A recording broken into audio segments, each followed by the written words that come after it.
আজকেও মার খাচ্ছে, আজকেও মার খাচ্ছে, আজকে পুলিশের হামলা, আজকে এমপিদের হামলা, এগুলো খুব দুঃখজনক ঘটনা।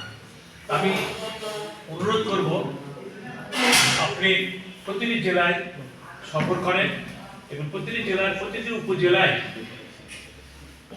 এই সাংগঠনিক তৎপরতার বৃদ্ধির লক্ষ্যে প্রতিটি উপজেলায় কমিটি করে দিয়ে সেই কমিটিগুলোকে আপনার হেফাজতে রাখুন এবং সময়ে সময়ে এই উপজেলাগুলোর কমিটিগুলোতে সবাইকে একত্রিত করে তাদের সুখ দুঃখের কথা জানুন, শুনুন, বুঝুন এবং সেভাবে পদক্ষেপ নেবেন। এটা আমার আপনার কাছে একটা বিনীত অনুরোধ।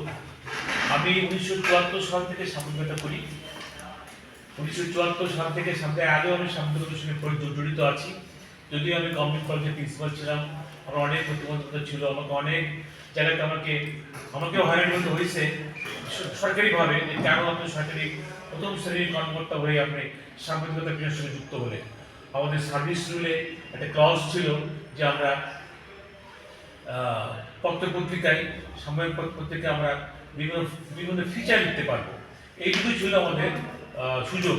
এই ফিচার লেখার সুবাদে আমি এই সমস্ত থেকে আমি এই সাংবাদিকতা পেশা থেকে আমি ছাড় পাই এবং আমি পরবর্তীতে তারা কিছু করতে পারি না। আমি অনুরোধ করব আপনি আসছেন, এটা আমাদের কাছে অত্যন্ত আনন্দের বিষয়, গর্বের বিষয়, গৌরবের বিষয়। আপনি আমাদের শুধু নওগাঁ জেলার নয়, বাংলাদেশের 64টি জেলার 64টা জেলার যতগুলো উপজেলা আছে প্রত্যেকটা উপজেলার কমিটিগুলোকে নিয়ে একটা বৃহত্তর সম্মেলন করার একটা পরিবেশ করেছিল।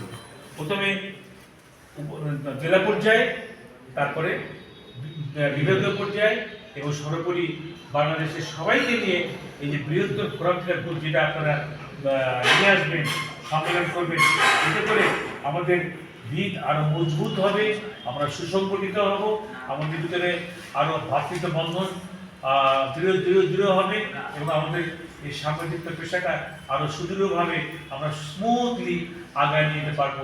এই বলে আমরা বক্তব্য শেষ করছি। আল্লাহ